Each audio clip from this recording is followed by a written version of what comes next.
네, 안녕하세요. 주식은 역시 끼리끼리새 끼리십니다. 안녕하세요, 기름들. 자, 오늘 증시는 그래도 조금 반등을 해주고 있습니다. 오늘의 뉴스 어떤 게 있는지 확인해 보도록 할게요. 첫 번째, 카카오 이제는 사야 할까요? 그리고 두 번째, 어제 미국이 갑자기 급등한 이유. 세 번째, 이제는 커피를 테이크아웃 하는데 300원을 내야 된다고 합니다. 그리고 마지막으로 이번 주 한 주 진짜 고생 많으셨습니다. 오늘 영상 진짜 빠르게 보고 끝내보도록 할게요. 매일매일 주린을 위한 경제 뉴스 10분 정리. 오늘은 22년 2월 25일 금요일입니다. 같이 공부하시죠. Let's get it!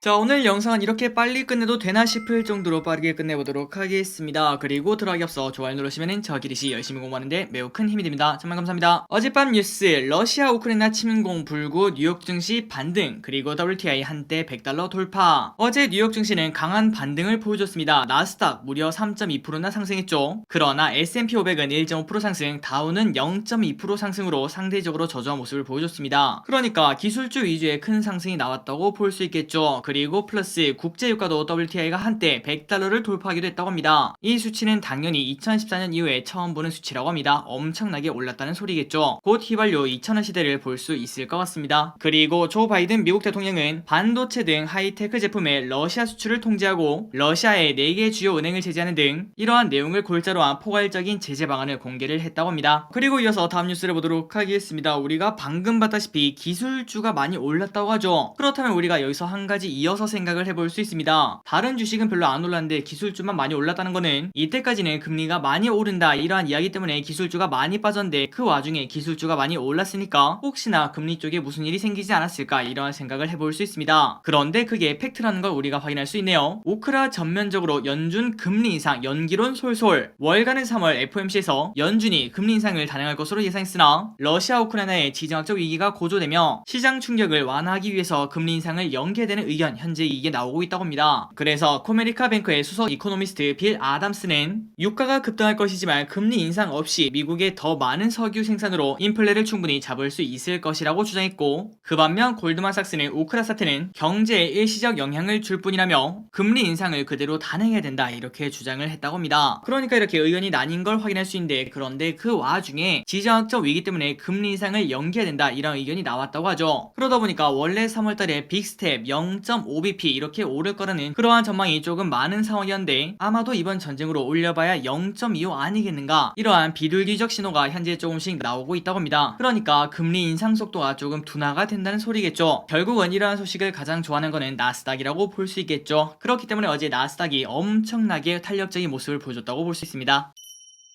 다음입니다. 어제 하루는 진짜 역사적인 하루죠. 러시아 증시가 장중에는 50% 폭락했고 그 다음에 33% 폭락 마감을 했다고 합니다. 그리고 이는 세계 증시 역사상 5번째 낙폭이라고 한대요. 자, 러시아가 우크라이나를 전면 침공하면서 러시아의 대표지수 모엑스는 전 거래보다 무려 33%나 폭락하고 마감이 되었습니다. 이는 시총 1890억 달러가 증발이 되었다고 한대요. 그런데 우리가 여기서 한 가지 질문을 날릴 수 있습니다.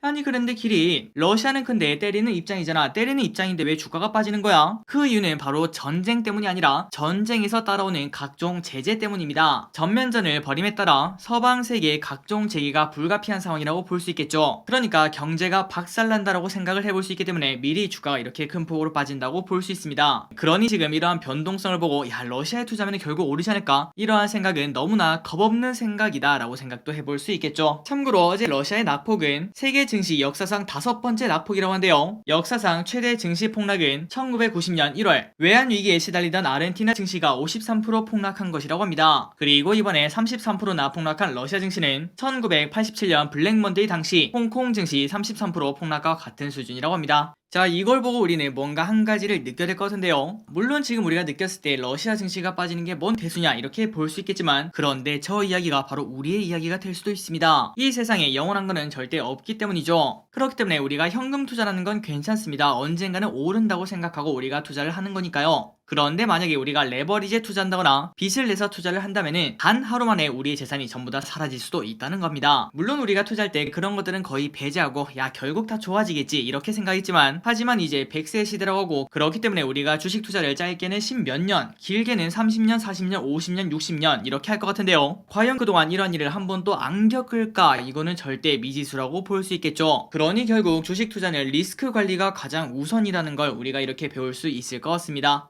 절대 기름들 빚내서 투자하지 마시기 바랍니다. 다음 뉴스입니다. 한 가지 우울한 뉴스를 보고 넘어가도록 할게요. 우울하니까 진짜 빠르게 보도록 하겠습니다. 지금은 저가 매수할 때가 아니다. 그런데 그렇다고 팔란 소리는 아니고 손절 매도 말고 그냥 참아라, 이런 의견이 있다고 하네요. 웰스파고 인베스트먼트는 현금이 있더라도 저가 매수할 때가 아니라며 주식을 보유하고 있다면 팔지도 말라고 했습니다. 그러니까 이 말은 지금은 어디로 갈지 절대 모르기 때문에 인내하며 이 모든 것들이 조금 잠잠해질 때까지 기다리라는 소리겠죠. 그리고 아직 증시에 러시아 우크라이나 전면 공격이 반영되어 있지 않다고 지적했는데요. 또한 우크라이나 사태는 물가 상승에 대한 압박을 더 키울 수 있으며 특히 유럽 증시에 큰 타격을 미칠 것으로 현재 파악이 된다고 합니다. 그렇기 때문에 우리가 유럽 증시에 투자하기는 조금 어렵다고 생각을 해볼 수 있고 당연하겠죠. 위치가 바로 붙어있다고 볼 수 있습니다. 그러니 결국 이번에도 미국 주식을 조금 더 선호해야 되지 않겠나, 이런 의견이 나온다고 합니다. 그리고 플러스 많은 투자가들이 유틸리티 그 다음에 필수 소비재 등 방어주를 추천하지만 그런데 이제는 그게 아니라 많이 떨어진 기술주와 그리고 통신주를 추천했으며 올해 하반기가 주식을 매수할 기회라고 밝혔다고 합니다. 그러니 여러분들 이런 의견은 그냥 참고하시면 될 것 같고요. 그런데 일단 여기서 저기릿이 가장 동의하는 거는 우크라이나 사태가 바로 유럽 근처 아니겠습니까? 그러다 보니까 유럽 증시에 큰 타격을 받을 수 있고 그 대신에 미국의 돈이 또 몰려가는 그러한 상황이 펼쳐지지 않을까, 이러한 생각은 해볼 수 있겠네요. 다음 뉴스입니다. 밀, 옥수수 등 국내 재고 4, 5개월은 여유 있지만 국제 곡물값이 더 오를 듯. 자, 이 뉴스는 정말 많이 봤던 뉴스입니다. 빠르게 보고 넘어가도록 하겠습니다. 자, 우리나라는 러시아 우크라이나에서 주로 사료용 밀 그 다음에 옥수수를 수입하며 국내 수입량에서 차지하는 비중은 약 10% 수준이라고 합니다. 그러니까 엄청나게 크다고 하기는 조금 어렵겠죠. 그리고 이미 사료용 밀은 오는 7월 말, 옥수수는 6월 중순까지 물량을 확보했기 때문에 단기 영향은 크지 않을 것으로 보고 있다고 합니다. 그러나 그 반면 우크라이나가 차지하는 세계 밀 생산량을 고려할 때 전반적 국제 곡물가 상승과 수출입 관련 비용 상승으로 국내 물가 상황에 악영향을 미칠 수 있다는 거, 이 부분은 꼭 관심 있게 봐야 된다고 하는데요. 그러니까 우크라이나에서 10%만 가져온다고 야 이거는 뭐 큰 문제가 없을 거야 이렇게 보는 게 아니라 나머지 90%를 다른 데서 가져오는데 그 가격이 전반적으로 전부 다 오를 수가 있다는 소리겠죠. 그렇기 때문에 올해도 인플레랑 싸우겠구나, 그 다음에 우리의 현금은 갈수록 레이 달리오가 말했던 것처럼 쓰레기가 되어가겠구나, 이러한 생각을 해볼 수 있습니다.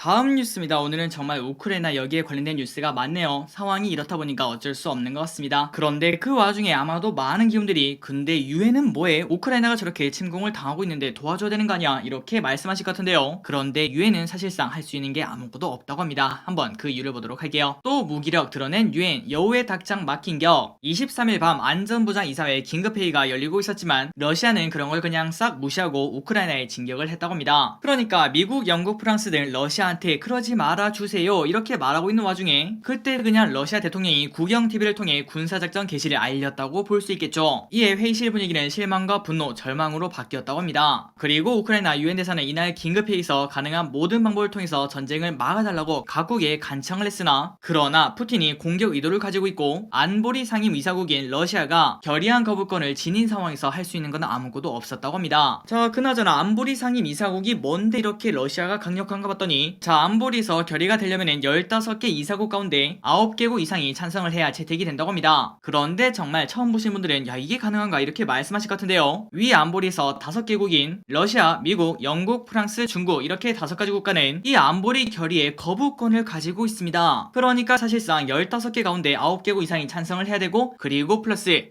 러시아, 미국, 영국, 프랑스, 중국 이 5가지 국가가 전부 다 찬성을 해야 통과가 된다는 소리겠죠. 그러니까 사실상 유엔은 러시아, 미국, 영국, 프랑스, 중국 여기에 관련된 일은 아무것도 해결할 수가 없다는 소리가 됩니다. 그냥 그 나라만 거부를 하면 되기 때문이죠. 그리고 이러한 일은 러시아의 크림반도 합병에서도 비슷한 상황이었다고 합니다. 다음 소식입니다. 러시아 제재 강해지면 비철금속 가격 상승. 서방 국가가 본격적으로 러시아 제재에 나설 경우에는 철강보다는 비철금속에 미치는 영향이 클 것이라는 전망이 나온다고 합니다. 그리고 그 이유는 러시아가 전세계 공급에서 차지하는 비중이 알루미늄 6%, 니켈 7%, 코발트 4%, 그리고 구리가 3.5%나 되는 등 엄청나게 많은 비중을 차지하고 있기 때문입니다. 그래서 NH투자증권에서는 아마도 가면 갈수록 제재가 강해질 것이고 그렇다면 결국 알루미늄, 니켈, 코발트 이러한 가격이 오를 수밖에 없다고 합니다. 그런데 그 반면 철광석 가격은 우크라이나 사태와 관련성이 낮다 보며 철강 기업의 주가는 여기랑 관련이 없고 중국의 철광석 가격 기입과 경기 부양책에 주목을 해야 된다고 말을 했다고 합니다. 그러니까 지금 당장 먼저 먼저 튀어오르는 거는 비철금속에 관련된 기업들이 먼저 오를 거고, 그 다음에 중국에서 어떠한 신호가 나오느냐 거기에 따라서 철강 관련주가 오를 거라고 생각을 해볼 수 있겠죠. 한번 여러분들 이 부분도 참고하시면 좋을 것 같습니다. 다음입니다. 신규 상장 기업 이력서 모아데이터, 오늘부터 그 다음에 다음 주 월요일까지 청약을 진행하고 있죠. 어떠한 기업인지 빠르게 보고 넘어가도록 하겠습니다. 모아데이터는 인공지능 AI 기술을 활용한 사업을 하는 기업이고, 이름처럼 데이터로 먹고 사는 기업입니다. 데이터를 모아 현재 공공기관, 금융기관 등 200여 개 고객사가 페타원 포캐스터를 활용 중이며, 데이터 서버에 기업 운영에 중요한 정보가 담기는 만큼 전산장애가 일어나면 손실이 매우 크기 때문에 이거를 미리 예측을 해주는 페타원 포캐스터 모니터링 서비스에 대한 수요도 높을 수밖에 없다고 합니다. 그리고 두 번째로 중요하게 밀고 있는 사업이 바로 헬스케어 서비스인데요. 20년 4월에 처음 뛰어들었고, 웨어러블 기기로 신체의 정보를 모아 개인 맞춤형 건강관리 정보를 제공을 한다고 합니다. 그래서 모아데이터 기관 수익책은 매우 나쁘게 나왔는데요. 한번 기분들도 청약을 할지 말지 고민을 해보시면 될 것 같습니다. 그리고 플러스 여기 대해서 조금 더 관심이 있다면 어제 올려드린 모아데이터 영상을 참고하시면 될 것 같습니다. 다음 소식입니다. 커피 테이크아웃 300원 더 내세요. 올 여름부터 대형 커피 프랜차이즈에서 음료를 일회용 컵으로 테이크아웃 하려면 300원의 보증금을 내야 된다고 합니다. 그렇다면 그 이유가 뭘까요? 맞습니다. 일회용 컵이 회수되지 않고 쓰레기로 버려지는 문제를 해결하려고 볼 수 있겠죠. 그래서 이는 오는 6월 10일부터, 그때가 이제 한창 테이크아웃을 많이 하는 시기겠죠. 그때부터 시행이 된다고 하며, 그렇다면 이 보증금은 어떻게 받는가 봤더니 재활용 라벨이 붙어있는 일회용 컵을 보증금제가 적용되는 매장에 아무 때나 가서 반납하면 300원을 받을 수 있다고 합니다. 자, 이런 것들 조금 귀찮을 수는 있겠지만 그래도 당연히 실천을 해봐야 된다고 생각을 해볼 수 있겠죠.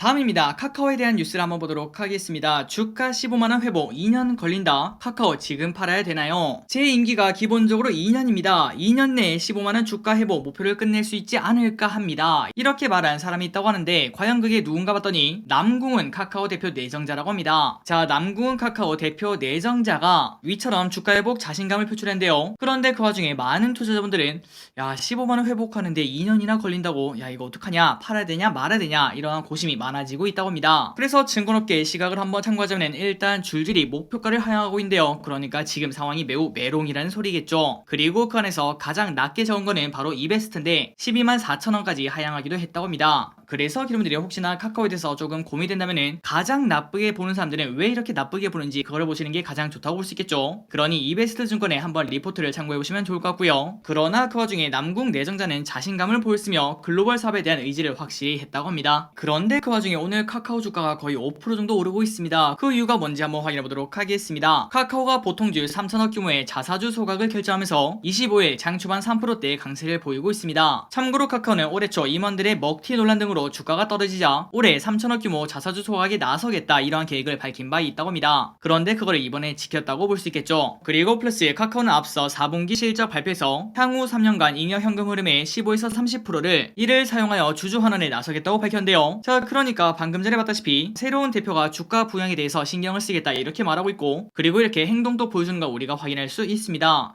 그러다 보니까 지금까지 진짜 떨어지던 칼날이었던 카카오, 최근 들어 슬금슬금 올라가는 그런 흐름을 나타내고 있죠. 그리고 플러스 거의 한 달 정도가 된 것 같습니다. 그때부터 계속 연기금이 사고 있던 거 아마도 기대분들 기억하고 있을 텐데요. 그래서 저기서 예전부터 지금까지 계속 마인드가 똑같습니다. 카카오랑 네이버 이렇게 많이 떨어진 이유는 여러 가지 이유도 있고, 그 다음에 세계 증시가 나빴고, 그 다음에 금리도 오르는 그런 흐름도 있었겠지만, 그 중에 하나는 바로 정부의 규제 때문이라고 볼 수 있는데, 하지만 이제 어느 정도는 주가 반영이 되었다 이렇게 볼 수 있고, 그리고 대선도 이제 곧 끝나가기 때문에 지금처럼 바닥을 다지는 이러한 라인에서는 충분히 관심 종목의 필요는 있다고 생각합니다. 그리고 난 다음에 우리가 공부를 해봐야겠죠. 과연 진짜 오를지 말지. 그리고 플러스 개인적인 생각으로는 만약에 카카오 2년 동안 15만원을 올라간다, 그 말은 지금부터 거의 50% 60%가 오른다는 소리거든요. 만약에 그게 가능하다면 당연히 이거만한 주식이 없다고도 생각을 해볼 수 있겠죠. 연평균 10%의 수익률도 당연히 어렵다는 거 알고 있을 거라고 생각합니다. 그런 와중에 20%가 넘는다는 거는 충분히 매력적이라고 볼 수 있겠죠. 한번 여러분들 카카오 공부해보시기 바랍니다.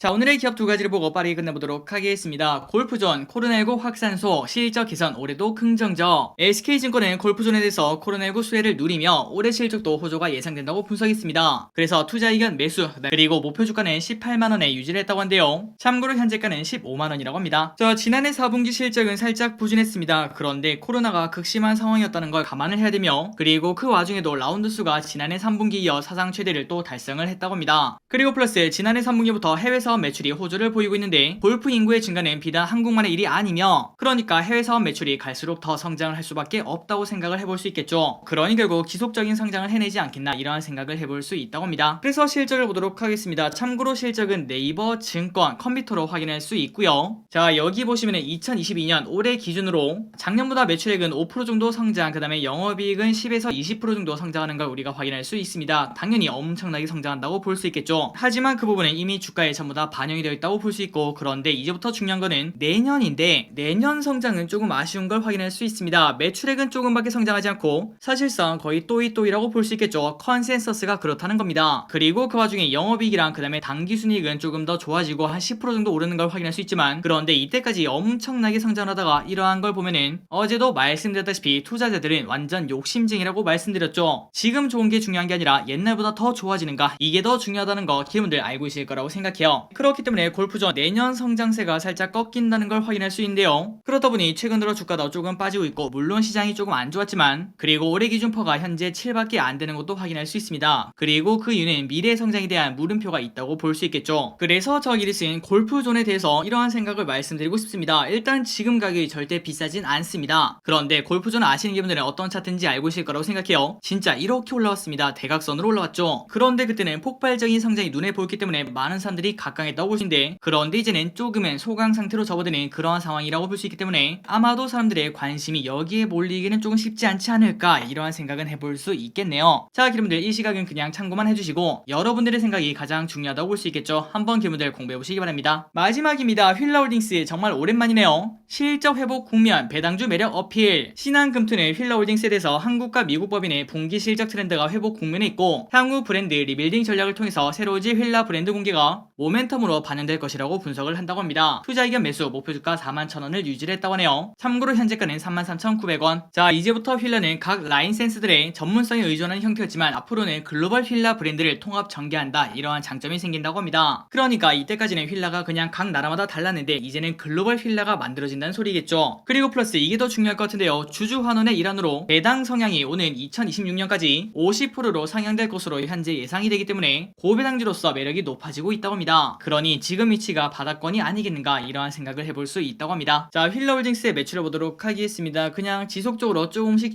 성장하는 걸 볼 수 있고요. 그렇기 때문에 여기도 약간 폭발적인 성장을 기대할 수는 없겠지만, 그런데 작년에서 올해보다는 올해부터 내년이 조금 더 크게 성장하는 걸 우리가 체크를 할 수 있습니다. 그래서 우리가 휠라홀딩스의 차트를 딱 봤을 때 일단 지금 가치는 당연히 싸다고 볼 수 있고요. 그리고 충분히 투자 매력이 있다고 생각을 해볼 수 있습니다. 그리고 앞으로 조금 시간은 걸리겠지만 현재 가격 기준 배당 수익률 7%까지 도달할 수 있다고 하는데요. 만약 그렇게 된다면 지금 가격은 당연히 매력이 있다고 볼 수 있겠죠. 그리고 플러스 실적도 다시 성장을 하기 때문에 이러한 부분은 오늘 반영이 7%나 오르고 있는 걸 확인할 수 있습니다. 과연 앞으로 어떻게 올라갈지 한번 공부해보시면 좋을 것 같습니다. 그리고 마지막입니다. 저 기리스의 카카오뷰를 광고하고 넘어가도록 할게요. 자, 아마도 많은 분들이 저 기리스를 카카오톡에서 친구 추가를 하셨으리라 생각이 됩니다. 자, 그러면 이제 하루에 4번 아니면 5번 정말 급한 뉴스나 아니면 급한 리포트, 그런 것들 있죠. 그런 것들을 카카오톡 안 마이뷰를 통해서 이렇게 확인할 수 있다는 거. 그러니 여러분들 어디 이동하실 때나 아니면 시간이 없을 때 틈틈이 보시면 바로바로 저 기리스랑 경제 공부를 할 수 있다는 거 참고하시면 좋을 것 같습니다. 자, 오늘의 경제 뉴스 여기까지 끝났습니다. 항상 이렇게 같이 공부해주셔서 진심으로 감사합니다. 다음 주에는 진짜 좋은 뉴스만 가득가득 있으면 좋겠습니다. 지금까지 기리스였습니다.